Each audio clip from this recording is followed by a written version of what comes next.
My name's Dave DeBow, founder of MoneyPartnerFormula.com, and this show is built for everyday real estate investors who are actively doing deals and looking to scale using other people's money. So if you're an active real estate investor and you want to get featured on this show to talk about your own real estate and capital raising experiences, then just go to daveinterviewsyou.com. Now let's get rolling with this episode, and remember to subscribe for daily interview content. Hey gang, today we got a special guest zooming in from Hawaii of all places. Becca Hintergardt has a lot of experience in real estate. She's got a lot of experience in capital raising. She's got a lot of experience in crunching numbers, and she's had a very interesting journey. She's been in the syndication world and in the capital raising world for quite some time, and recently she's decided to kind of take a step back and readjust how she invests in real estate. So Becca, welcome to the show. Great to have you.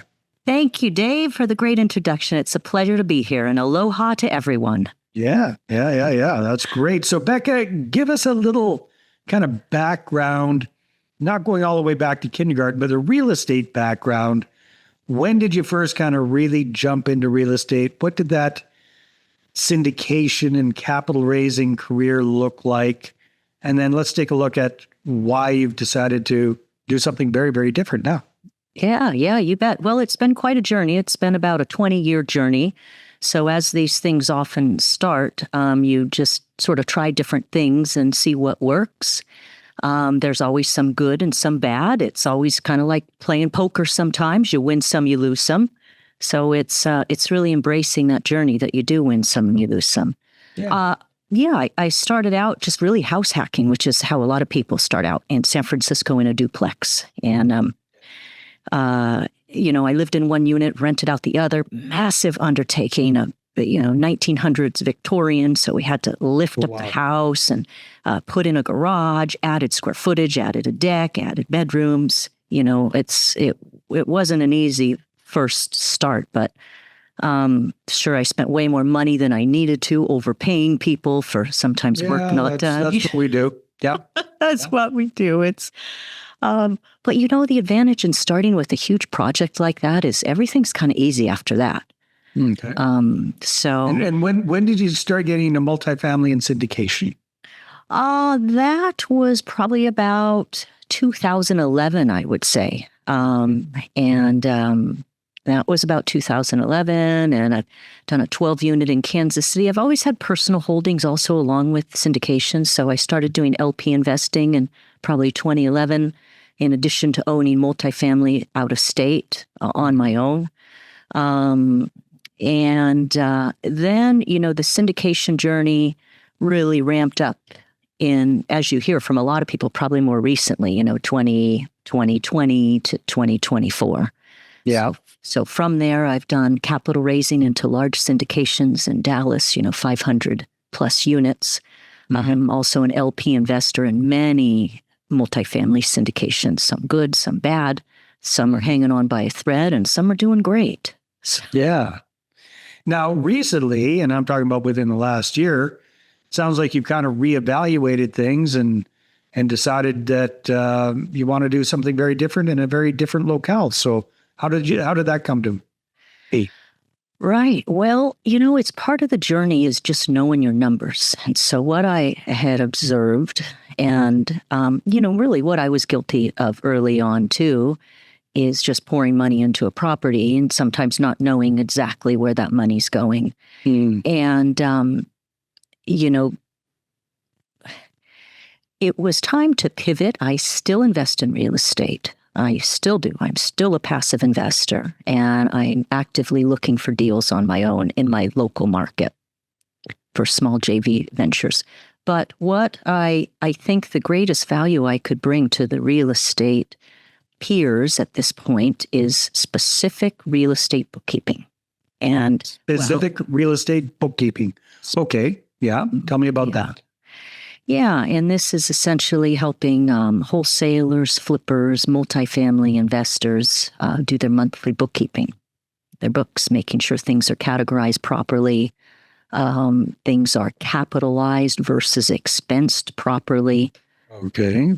Well, it's a dreadfully boring subject to some. Hopefully this doesn't affect all your downloads. This may be the lowest downloaded episode ever on the topic. Well, you know what? It's amazing how nerdy a lot of our folks are, especially when it comes to making money and saving money.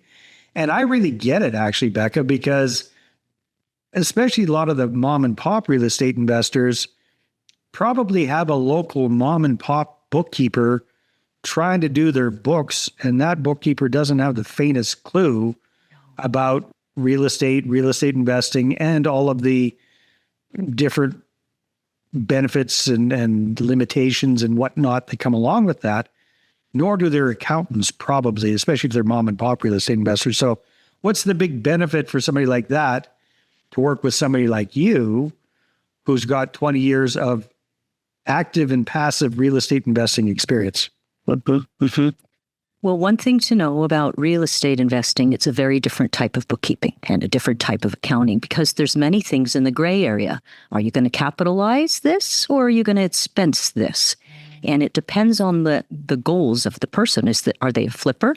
And, do we want, or are they a long-term hold and we want this as an expense? So it's very tricky bookkeeping, and you really have to know what you're doing. And it takes special classes, special training. Hey there, if you're a capital raiser, a syndicator, or a fund manager, and you're looking for a steady flow of incoming accredited investor leads, then go ahead, grab a free copy of my new book, How to Get 20 Accredited Investor Meetings Every Month Without Cold Calling, Networking, or Chasing People. You can get that at 20accreditedinvestorsbook.com. Again, that's the number 20accreditedinvestorsbook.com. And what kind of difference can that make? You've been doing this for a little while now. So give us an example of what difference that makes. Mom and pop bookkeeper who's not real estate focused versus yourself. What impact can that really have on the bottom line? Well, it can have significant impact on the bottom line. One is, the big one is capitalizing versus expense. That could have tens of thousands of dollars on the bottom line. Us dunderheads that don't really understand the difference, maybe explain it to us in grade 4 level language. Right. Okay. So when you buy a property, if you're, let's say, you have 10 rental properties, and there's some things that fall into a gray area of putting things in the capital bucket versus things in the expense bucket. So if you're a flipper and you've chalked up, say, $50K of expenses, when these things could actually be added to the cost basis of the property, if you can lessen that cost basis, if your cost basis and your sale price, when you flip it at the end, are a smaller margin, you pay less taxes. So it's really taking things out of the expense bucket, putting them in the capital bucket to then increase your cost basis and lessen your capital gains. So that's one. Basically, in that example, if we could flip the 50 grand from expense to capital, did I understand that properly? Right. Legally, obviously, like make sure it absolutely. We're not going to get audited doing something like this. But if you can legitimately do that, then that could theoretically lower your tax bill. Well, not the tax bill, but the amount you're taxed on by 50 grand. That's right. That's right. So immediate gain for flippers. And this is not going outside of the tax code in any way. There's certain things in the tax code that are a gray area. It depends, And then, the fact is that a lot of real estate investors, we're just doers. We like to keep moving, and we don't want to bother ourselves with, boring bookkeeping. So somebody's got to be doing their books. If they're not doing it themselves, who is doing it? Yeah. And in most cases, beyond a couple properties, it's best for people to hire out. So that would be if you're a flipper with 3+ properties, or if you're a flipper wholesaler that, brings in over $100K a year, you need a bookkeeper. If you're a long-term investor with several different properties, even if you have property managers and property management books, you want to have it all rolled up to QuickBooks so you can see your actual balance sheet for your overall business, and then skinny it down by a project-by-project level within QuickBooks. Yeah, so working with somebody like you that gets it makes a huge difference. Yeah, which buckets we should even have and what goes where. Right. right? Yeah, What goes where. And it's That not ain't an boring. easy thing. Yeah. It's not easy. It's not boring. Doing it's boring as hell for some of us, but that's so have you been doing this? Have you been doing bookkeeping, accounting? Is that kind of your pre-real estate background, or was that one of the things that you're doing when you were kind of in the syndication side of things? Yeah, I was doing that in the syndication space, and I'm a business major, and so I've been doing this for myself all along. And Nice. then I see the greatest value now is helping others do it. Yeah, I think it's huge. Yeah. So I provide monthly bookkeeping, which is profit and loss statements, balance sheets, for buy and hold investors, wholesalers, flippers. It's a lot of people don't know if they're winning or losing. Yeah.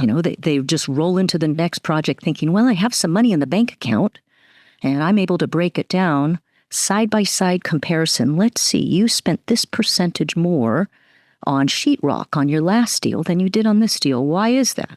And this is how it affected, your overall. I'll tell you from personal experience, Becca, it can make a huge difference because there's such a big difference between the accounting ledgers, the accounting stuff that your accountant needs to do your year-end tax work versus the day-to-day bookkeeping stuff that is so valuable to keep an eye on, even if you're not into numbers. But if you have somebody like Becca who gets it and then can actually organize that information in a way that makes sense for non-bookkeeping type people, which I'm guessing a lot of your clients probably are, right? Yes. But if it makes sense and it's not all in accounting speak, then you can make really intelligent decisions and money management choices when you really know what your numbers are.